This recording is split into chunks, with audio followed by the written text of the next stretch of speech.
Okay, Barbara, if it's okay with you, I'll go ahead and I'll start by introducing you. Sure. Excellent. So y'all, we're so grateful to have Barbara Berger join us today. As I said, I know there'll be some people hopping on here in the next 5 minutes, but I do want to be respectful of Barbara's time. She's a very busy person. Barbara Berger is Chevron's Vice President of Innovation and President of Chevron Technology Ventures. Barbara joined Chevron, as she was saying a few minutes ago, in 1987 as a research chemist. She's held a number of management positions across international marketing, chemicals technology marketing, and lubricants and technology ventures. Barbara serves on the board of Oil and Gas Climate Initiative, which is the OGCI. She has leadership positions with Houston Exponential, the Houston Symphony Society, and you see her beautiful grand piano behind her, and Rice University Corporate Innovation Advisory Board.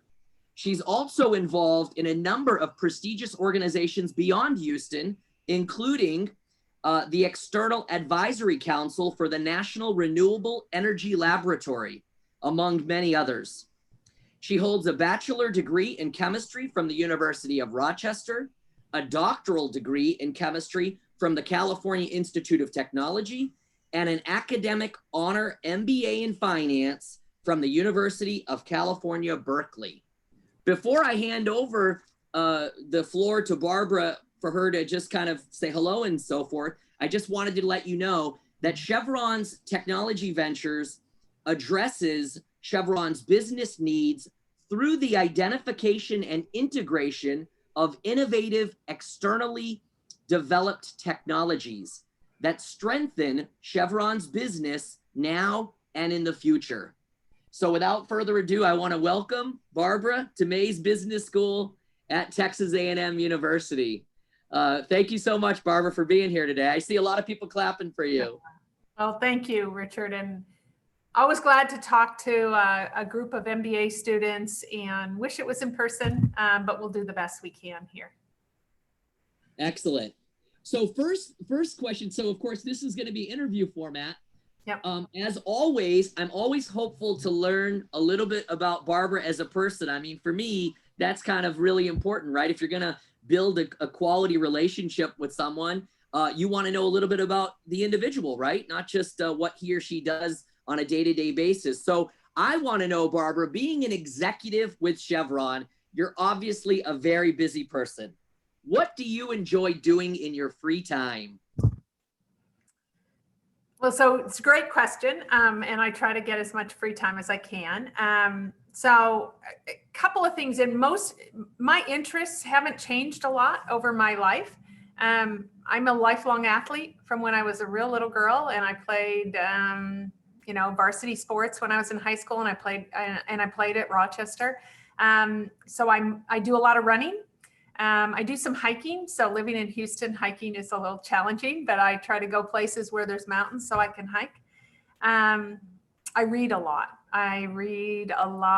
Both fiction and nonfiction. And I've realized in this COVID world, I've been reading too much nonfiction. So I need to do some fiction before the end of the year. I'm a traveler, which again, COVID has changed a little bit of that dimension, but I've been lots of places in this globe and still more that I want to do. And I guess the last thing, and you can see the piano in the back, but I love music and I love live music. And I'm an amateur at that, at playing, but big supporter of the symphony, like all kinds of different music, and watching performers perform, do what they do, is a great thrill to me. I'm also the middle child of a really large family. And so everything I do, I kind of like to do with other people. Excellent. Yeah, I enjoyed, when I talked with you the other day, I enjoyed sharing that little story about the Houston Symphony, because my daughter, of course, practices the violin with her violin teacher is, of course, Sergei Galperin, the first violinist with the Houston Symphony. And of course, when I asked you, do you know Sergey? You're like, everyone knows Sergey. Everyone knows Sergey. Yeah. And that was great. Yeah, he's got a great personality. Travel is a big part of most oil and gas executives' lives. I know, obviously, from our discussions and so forth, that you've had a chance to visit Chevron's operations in Kazakhstan. What are some of your more exciting and interesting places you've had a chance to visit or work in your career, Barbara? Sure. And I will say it's a very interesting year. I haven't taken a business trip since March 6th or 7th. So I don't think I've ever had a year like that. But early in my career, I did a lot of what I would call traveling on Chevron's nickel. And I was in the downstream. And so, you know, it's very market focused and everything. And I got a chance to see a lot of cities that I had read about. You know, I was a history minor as an undergraduate. So changes that were happening in Central Europe and everything. And I actually got a chance to go to see a lot of those cities. And I was in Chevron's aviation business for a number of years, and every country had an airline. So for me, you know, it sort of scratched my itch when I was young to be able to do all of that. And then obviously, as I've grown older, I've done a lot more personal traveling from around the globe. You know, in terms of where I've lived, you know, my favorite place, I lived in London, and it is one of the great cities in the world. I'm a walker, so I walked that city. I love theater. I actually really just like the British culture. So that was probably my favorite place to live.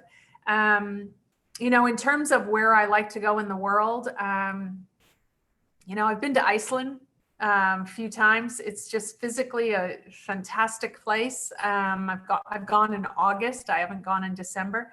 You know, in terms of more of my personal travel now is either friends or hiking or philanthropy.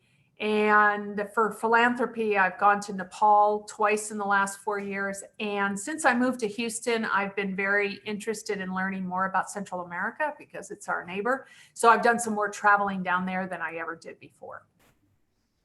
Excellent. Yeah, it sounds like some really cool places you've been to. Haven't had a chance to visit Nepal yet, but I do recognize, you know, having lived in Kazakhstan, and part of my responsibility was to travel literally to a different country almost every week in the spring and in the fall to, you know, represent the university and recruit students and so forth. I did get a chance to visit a lot of those, as you said, those sort of national airlines, Vietnam Airlines and Air Astana and all that. So yeah, it's quite exciting to be able to do that. Excellent. Can you please share with our students and our audience as a whole your journey to becoming Vice President of Innovation and President of Technology Ventures at Chevron? Sure. So I've had a career with Chevron, which you know, is unusual in these days to have spent your working life with one company.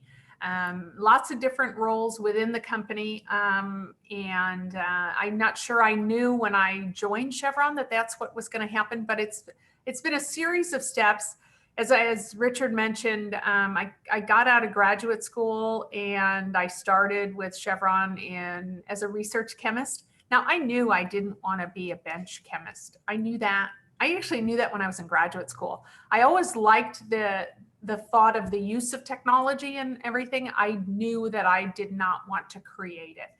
And so I went and from there, joined various business units, and then ended up running number of businesses in the downstream. And that took me to London, and it took me to Houston the first time. And then I lived in California quite a bit.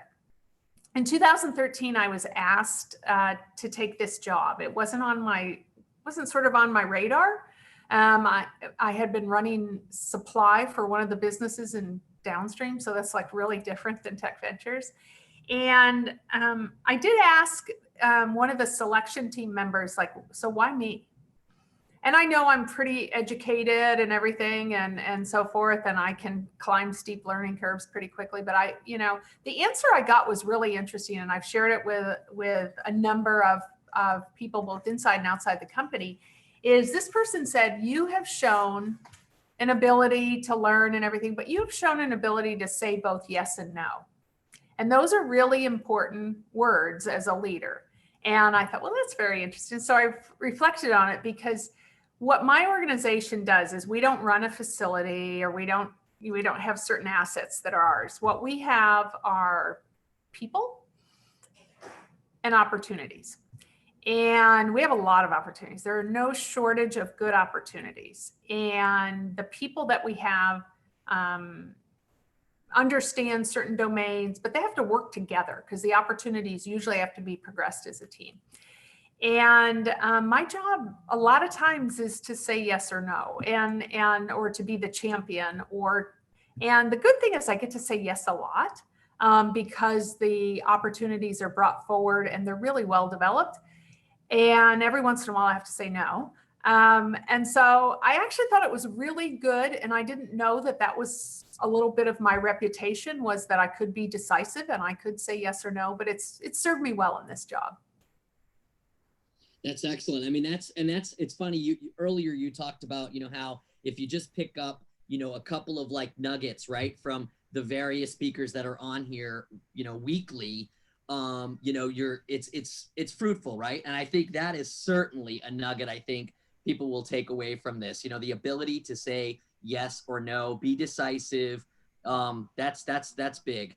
I do want to transfer a little bit now to sort of more kind of like your kind of day-to-day, what you get involved in and so forth. So I want to ask you, a low carbon energy system requires innovation. How is Chevron approaching the energy transition?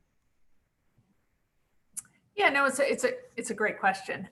So first of all, if you think about what the energy system, and we'll use that terminology, energy system is going to look like in, say, 20 years from now. It's going to be bigger than what we have, because the world is demanding more energy. It's going to be a diverse set of energy sources, and it's going to be lower carbon. It's going to be increasingly electrified, and the value chain is going to change from, where money gets made along it. And the other thing is that about 50% of the total primary energy demand, that would be a terminology that's used in energy system, is going to be supplied by oil and gas. And so that has a vital, that has an important role, because those are the principal products that Chevron has. And so first and foremost, when we think about that, if we think oil and gas is going to be needed in the future, and the future is low carbon, then the first action area of our energy transition is lowering the carbon intensity of our operations. And so we have a queue of things that can be done now and into the future.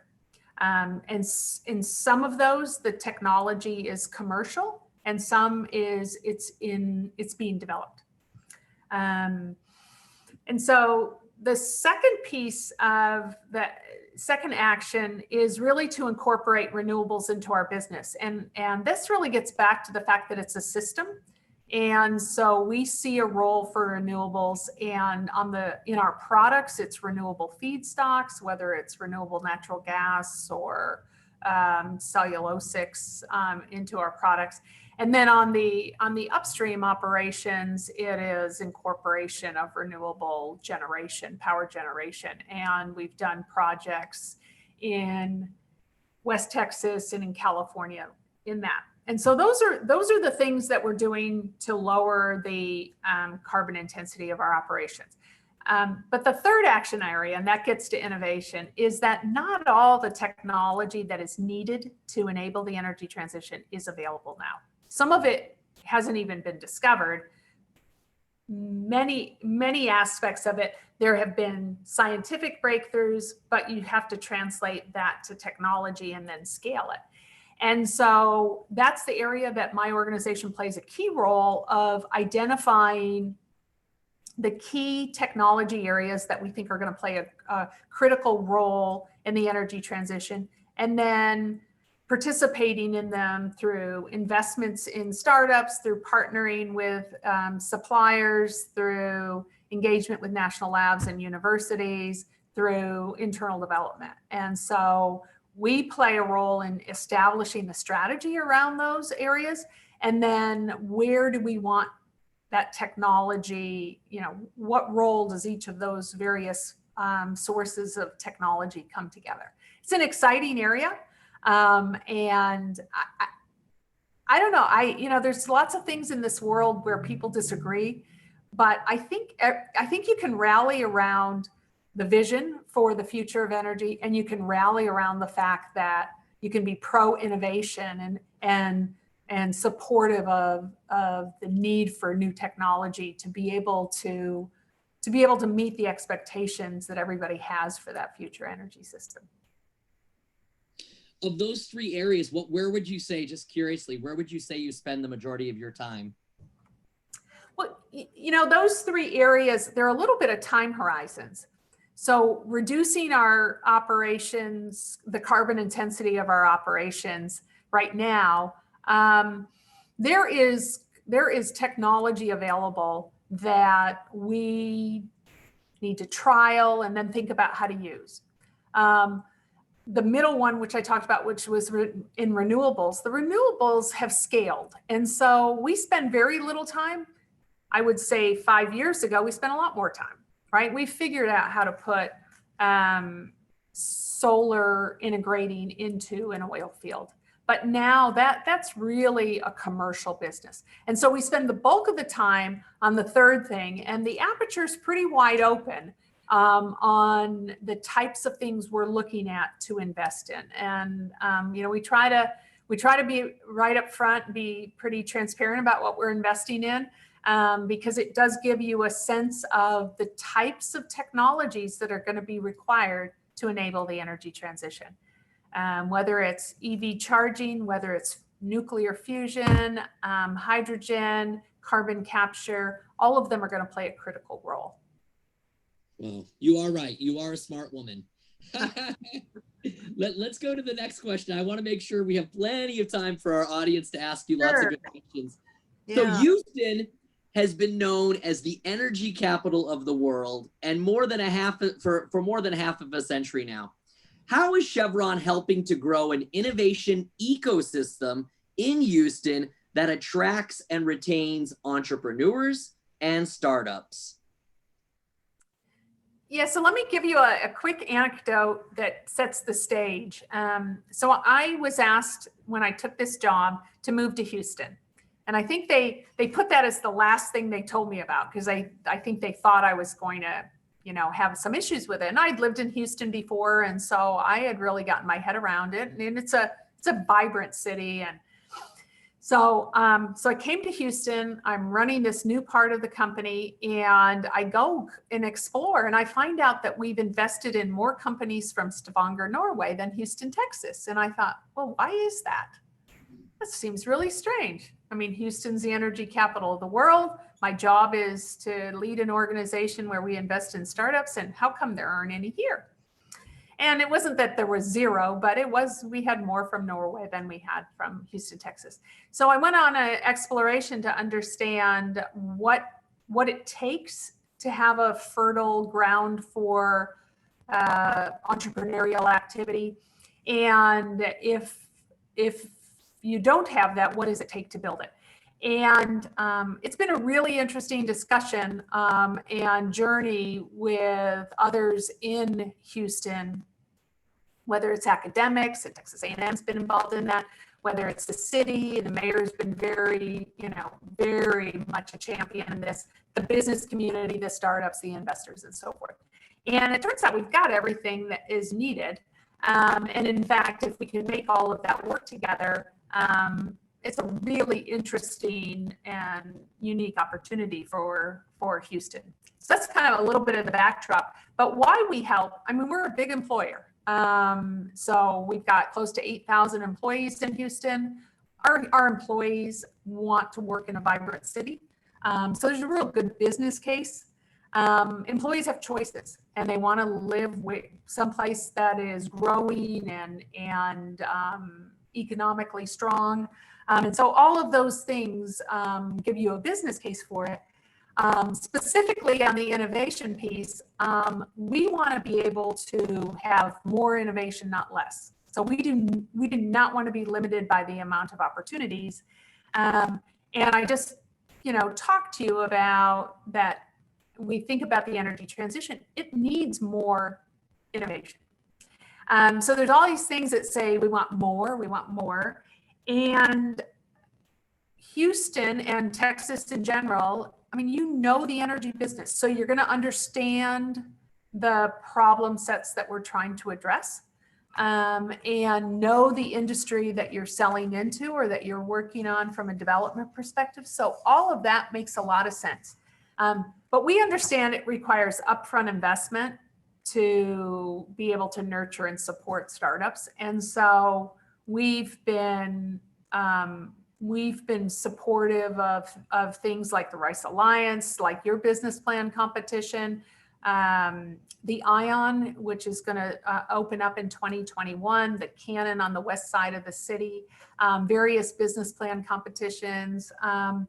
And all of those things, I think, come together to build this ecosystem. So for us, it's good business as a company, and it's good business from the business I have, because I would like to look, in the future, I'd like to look back and say, yeah, I have some really good investments from Norway, but I have even more from Houston, Texas. That's great. I noticed on my like audience list that Blake Petty's on here. Blake is the executive director of the McFerrin Center for Entrepreneurship. So I hope he's taking good notes of this. I'm sure he is. And Blake, if you can hear me, if you've got a question for Barbara, feel free to ring in later. I want to ask you, look, I'm just curious, what is your favorite part of your job? So I'm a curious person, not like curious, like weird, but I'm curious. And so I love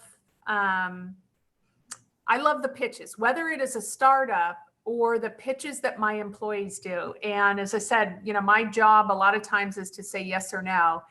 And so our employees have to come and they have to explain, they've got an opportunity. And one of the key questions is, why should Chevron be interested in this? And I love listening to them pitch and the engagement. And I was just on a call with a couple of them before this. And I said to them, don't take the fact that I have so many questions as anything other than the fact that I'm just really interested in what you do. If I had no questions, you should assume I'm not that interested. So I love doing that. I wish I could do that more hours of my working day. But watching them bring an opportunity to life and own it and struggle with the challenges, but yet get it across the line, it's so rewarding. And I know it's rewarding for them, but it's really rewarding for me to see and be a part of it. That's great. It's funny, I was on a call yesterday, Barbara, that it was a Texas Business Hall of Fame call. And the panel included Mark Cuban. And behind Mark Cuban was the Shark Tank, chairs as his virtual background. We may have to get you one of those too. I hope we're a little nicer than sharks, but. Yeah, of course. Yeah. All right. I want to ask you, what advice do you have for our business students as they think about and plan for their careers? Yeah. So a couple of things I would say.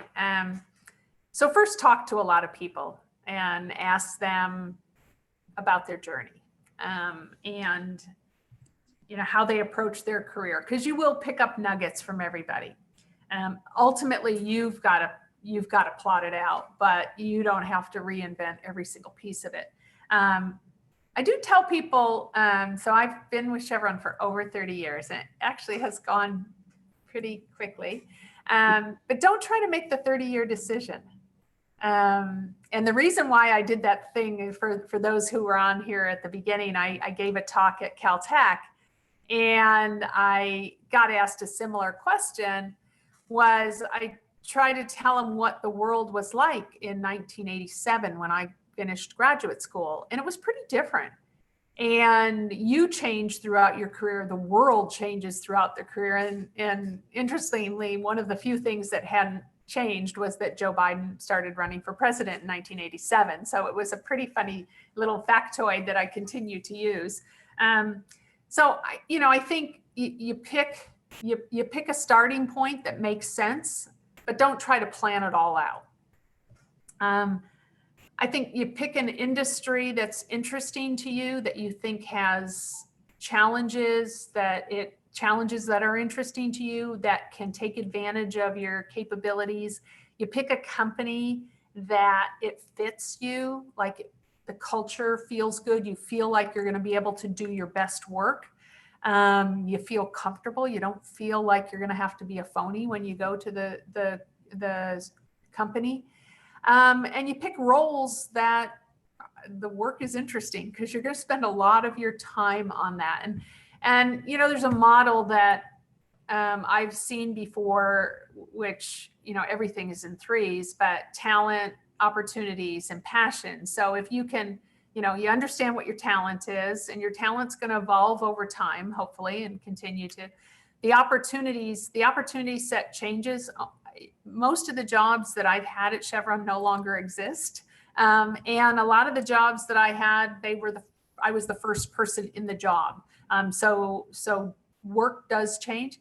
And then passion, and, know yourself and what's interesting to you. There's a lot of jobs that I see that I think, oh my God, how could I ever do that?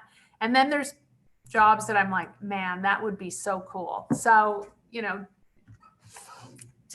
trust your instincts about whether or not it's something that you can, that's going to make you happy and challenge. And I think the other thing is, every single job, if you can do the job on day one, why do you want it? You should always be looking for how you can grow in the job. And I ask people that when they interview, like, what do you want to learn when you come in here? Because I also want to make sure people know that they need to keep learning, that they're wired that way. But what do you want to learn? And so a lot of these questions are knowing more about yourself. And the more you know about yourself, the more you can position yourself to contribute and really enjoy the work you're going to do. Sounds like great advice. I hope our students on the call today wrote some of those notes to think about as I see Jed is giving me the eyes. I think he did. So that's good. Excellent. Well, look, we're so fortunate today. We've got some good amount of time for our audience to ask you some questions, Barbara. The first one is from Antone, who talked to you earlier from California. He asks, what have you learned most about yourself while being locked down by COVID? And will you do anything differently as a result of this experience when some kind of normalcy returns? Yeah, no, it's a really great question.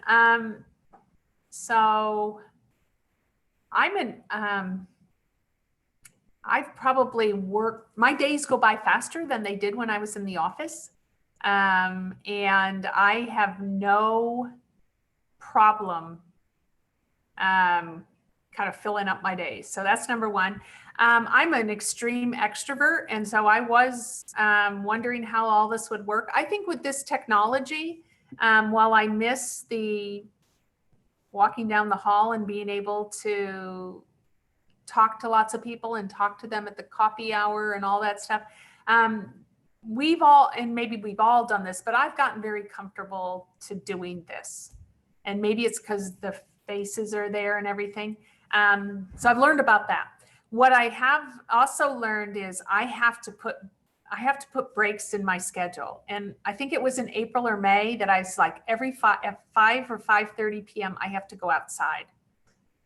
Because I would sit here and I would sit here before the sun came up and I would still be there when the sun went down. So I learned that I needed to take those breaks, and I didn't realize my commute helped me do that before.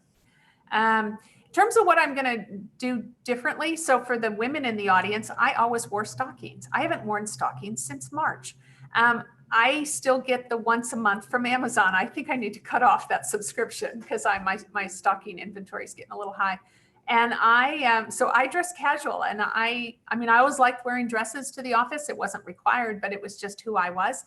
And I've dressed casual since March. And so I think that might stick. I mean, that's probably pretty, maybe TMI, but that's there. One of the things that we, as a company and, we're thinking about is, so how do we use those offices and what do we use them for? And I've gone in a few times. We're still working from home, and we have a lot of restrictions around masks and things like that. And if there's not very many people in the office and I'm not spending my time with them, why am I in my office? I have gotten very comfortable with working from home. If I have a 5-minute break, I go over there and I work on certain parts of a piece of music. And so what I think won't return is, I'm not sure I want to go to the office Monday through Friday all day long.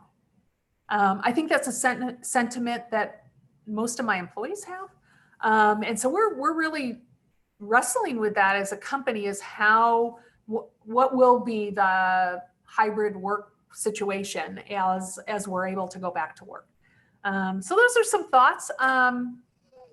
I've done a lot more Zoom calls with friends that are not geographically located here, and I hope we continue those, because we don't live together, but it doesn't mean we can't get on a call, maybe have a glass of wine and just talk. And we've done more of that and I've done that with my siblings, and I never did that with my siblings. So I feel like I've gotten to know them all a little bit better.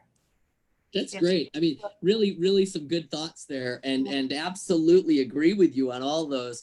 One other one that you're also probably, Chevron in general is also probably thinking about. Maybe a few months ago, I had Lorenzo Simonelli on, of course, the chairman CEO of Baker Hughes, and he was also saying, very similar to you, that he's used to being on a plane literally like almost every day, right? Different country, blah, blah, blah. And like you, he hadn't traveled since, again, around the same amount of time. And he's, they're really, as a whole company, they're really looking at, business travel and what that's going to look like going forward, because, they're finding that, being able to do, these Zoom calls and, other types of, these video teleconferencing and so forth, they're able to, do a lot of what they were able to do before, but just obviously not have to hop on a plane and be gone for weeks at a time and so forth. So I'm sure that's probably something else you're thinking about. It is. And I think the other piece is how to reintroduce physicality into our equation. And I'll give you an example. We have this tradition in Chevron that as employees have been there 5 years, every 5 years you get some sort of celebration. And it typically is over a meal. That's how we in our society do that. And so we've done a few Zoom dinners. That is not where I want to be. I'm willing to eat my lunch in front of this computer, but in my dinner. So one of my employees said, "Do you think we could get together physically?" And so we scouted out a place. It's got a really funny name, the Barking Pig, in the Heights. And we made it optional for people. And they had outdoor garden seating and everything. And so we were all socially distanced and everything. It felt so good. It felt so good for everybody. And so I do think we've got to also think about how to introduce the physical, because we all need some of that, not just with our families, but the collective. And so I'm usually the one who will lean into trying things like that to be able to get out and see people. That's great. So we've got a question here from Deepa. And the question is, hi, Richard, I'm Deepa, class of 2022, MS Analytics.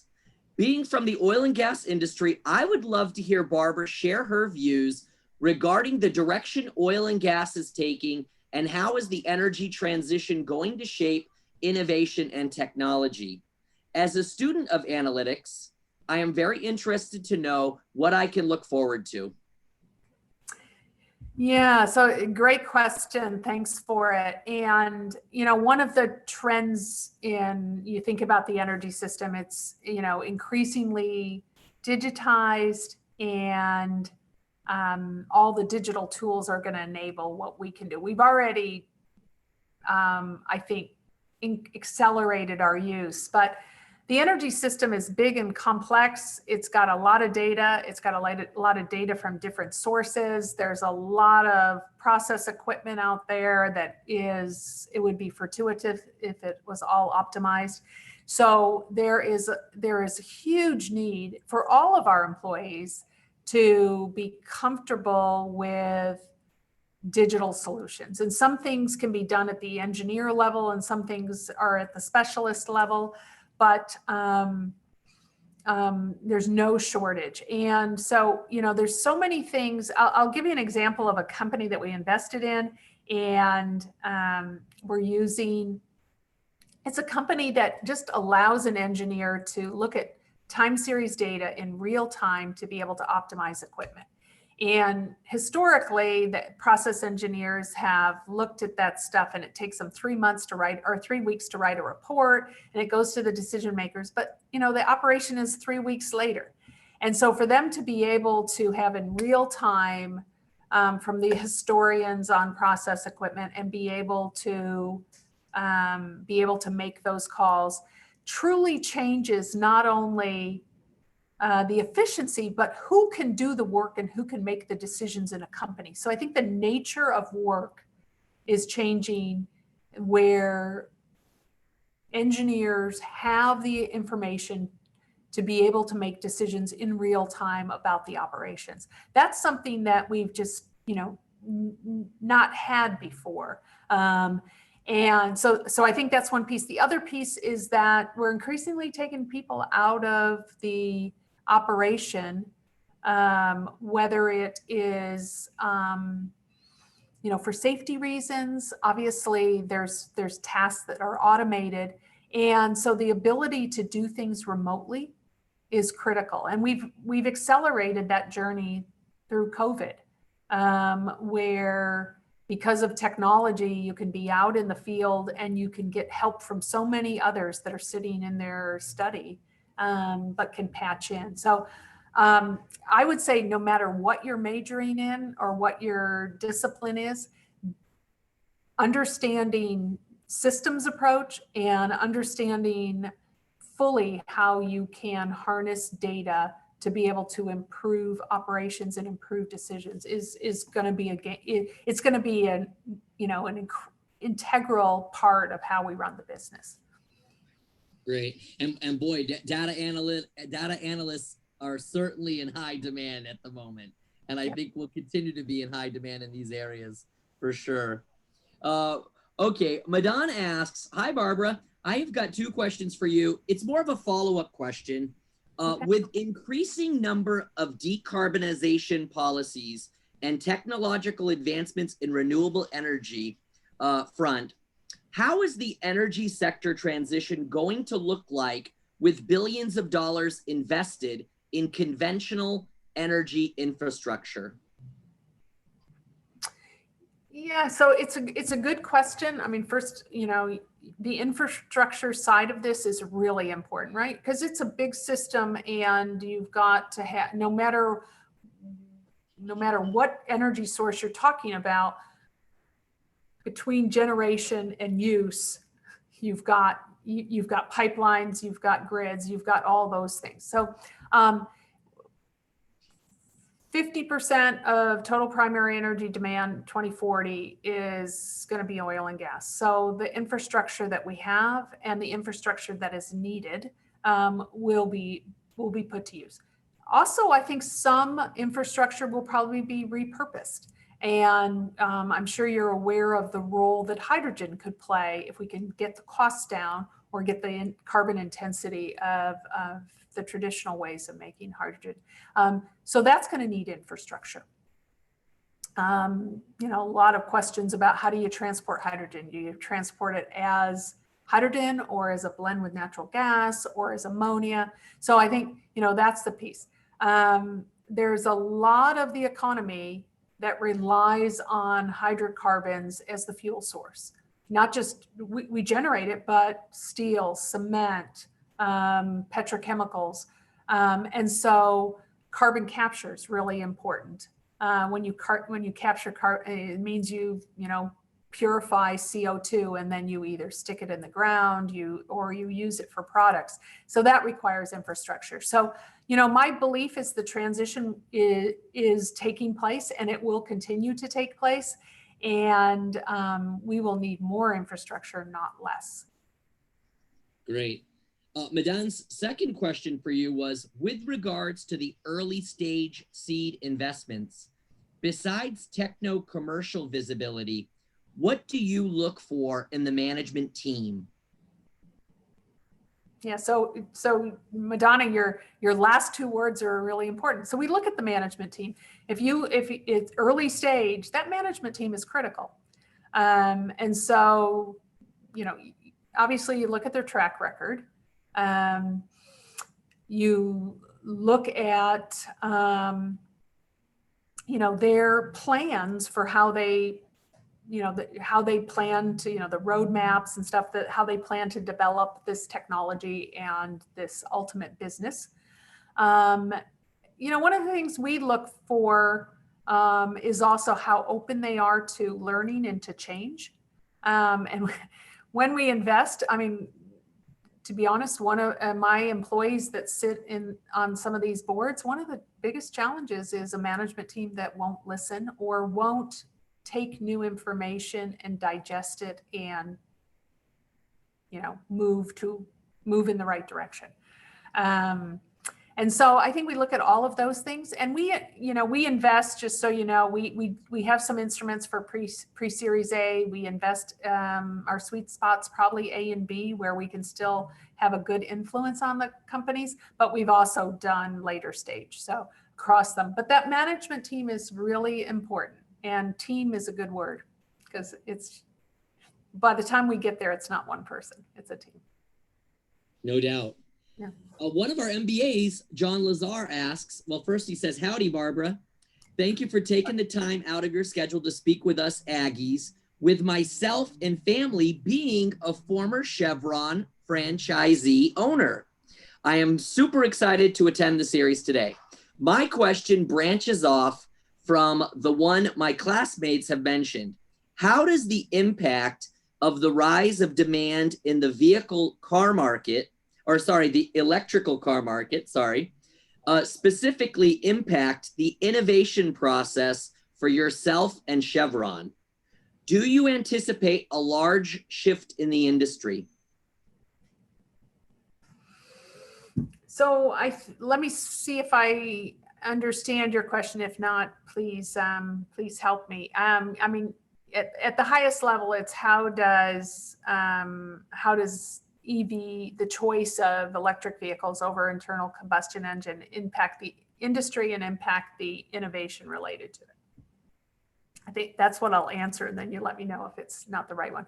So, yes, so oil and electric vehicle, or sorry, oil and transportation have been, very tightly correlated. High percentage of oil goes into transportation, vice versa.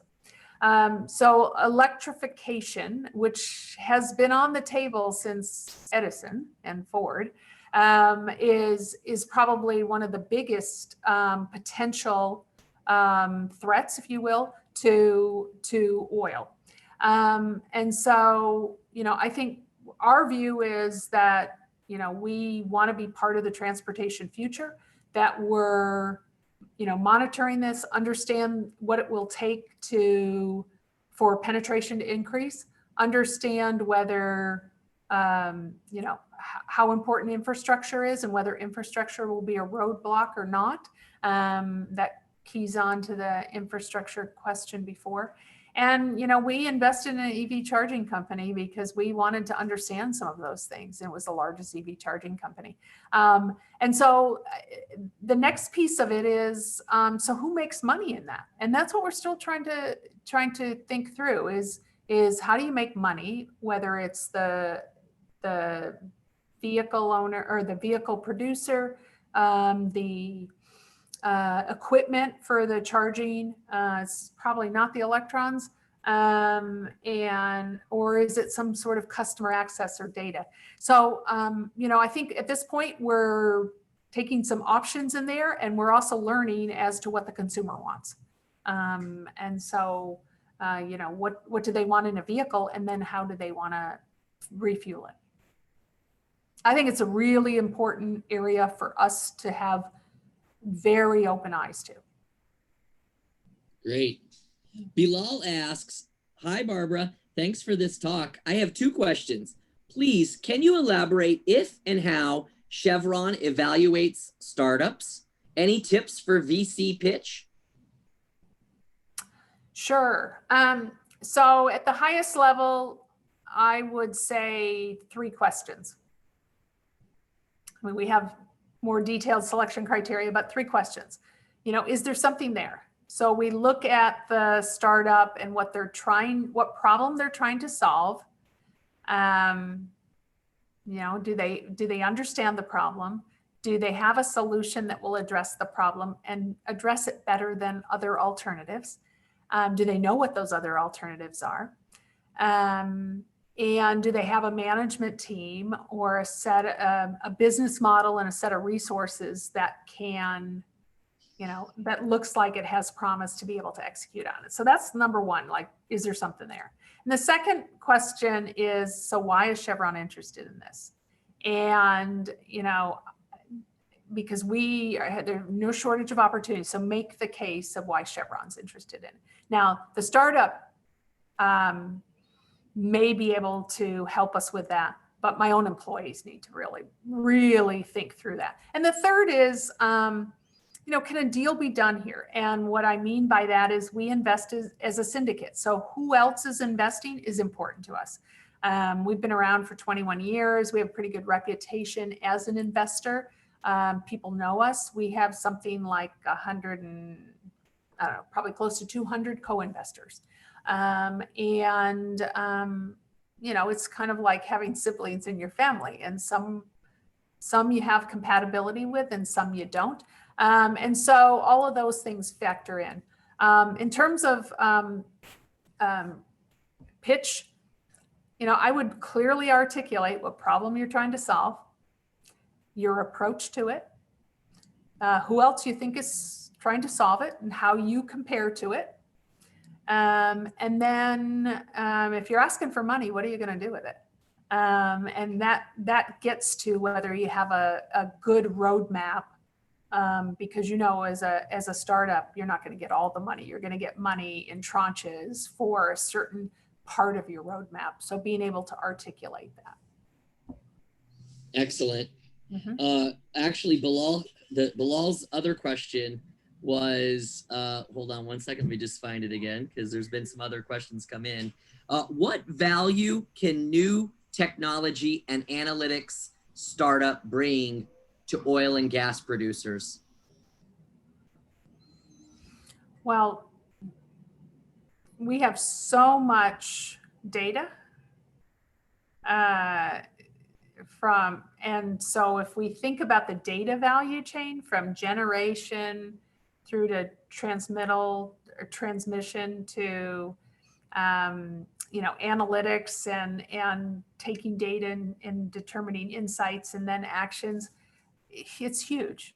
Now, if it's just a standard vanilla data analytics, that's a pretty crowded space. So understanding the specific domain problems you're trying to address, and that's where I do think that local entrepreneurs that understand the industry or can hire people that understand the industry is important, because if you just come in and you're a plain vanilla data analytics company, that is not nearly as valuable as somebody who understands the key problems we're trying to work on relative to rotating equipment and things like that. Excellent. So I had called out Blake Petty earlier, the executive director for the McFerrin Center for Entrepreneurship at Texas A&M. And actually, Blake asks, what would you, sorry, my 2-year-old just ran out onto the balcony. It's right. It's work from home, right? That's right. He asks, could you comment further on your exploration and development of the ecosystem for innovation and entrepreneurship in Houston? What's the one most important, impactful resource or decision made that's helped build and grow the ecosystem to where it is today? So Blake, I think what has catalyzed this is the various parts of the city have made this a priority. And despite the fact that they're all pursuing an agenda, whatever it is, that they see a common agenda for Houston. And so so there's a collaboration, whether you're talking about, Rice or the mayor's office, the corporates, the investors. So I think there's a working together and collaboration. That to me is one of the key elements. And that there's a higher calling around Houston. I think the other piece is, if I can have two, even though you asked for one, we have big industries here, right? And they're all undergoing change. Now, I don't know any industry that aren't, but if I look at them, change is where innovation sees fertile ground. And so whether it's energy, whether it's life science, whether it's space, and space may not look like something of change, but there's just a huge amount of opportunities in commercial space now.